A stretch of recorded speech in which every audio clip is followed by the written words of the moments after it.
Ayan na, ayan na. So nag-hearing na ngayon sa Senado at andun sa Senado yung isa sa nagpapatotoo sa dokumentong hawak ni Maharlika na dating former PDEA agent. Nasa exciting part na tayo. Pakinggan natin yung mga iba niyang pahayag. PDEA agents? Your Honor, ako po ay naiintindihan ko po yung kanilang pinanggagalingan at yung kanilang sitwasyon ngayon.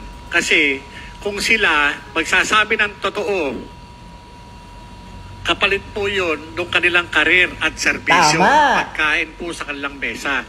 Naranasan ko po yan nung magsabi ako ng totoo. Ito pong hawak ko na pinagsamang sinumpaang reklamo na in-administer mismo ni Director Gil Pabilona na isang abogado. Kaharap niya yung dalawa pang ahenteng kasama ko. Inirereklamo namin yung irregularidad dati sa PDEA. Pero ano nangyari noong panahon niya? Binaliwala nila ito. Binaliwala nila. Matagal nang nangyayari sa PDEA. Kapag ka ikaw, kumalabang ka sa sistema, sigurado malayo mararating mo outside PDEA. Magiging sibilyan ka. Ako naiintindihan ko yung pinanggalingan nito mga kasama ko na ito. Hindi ko po sila masisisi dahil ang mawawala sa kanila yung pagkain sa mesa ng kanilang pamilya. Naranasan ko po yan eh. Anong masasabi niyo mga lords? Di ba? Grabe.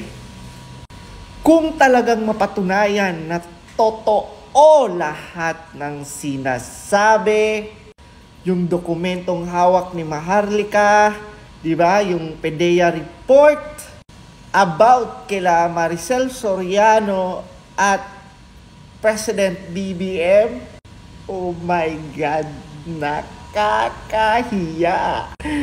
May presidente tayong gumagamit ng droga.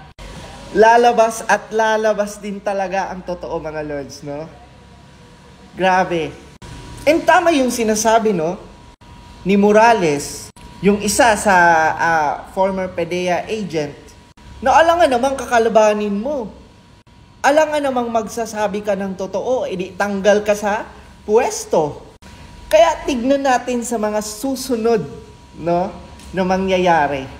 Sana lang talaga mga lords, no? Sana lang talaga lumabas kung ano ang totoo.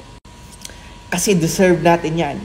Deserve nating malaman ang totoo.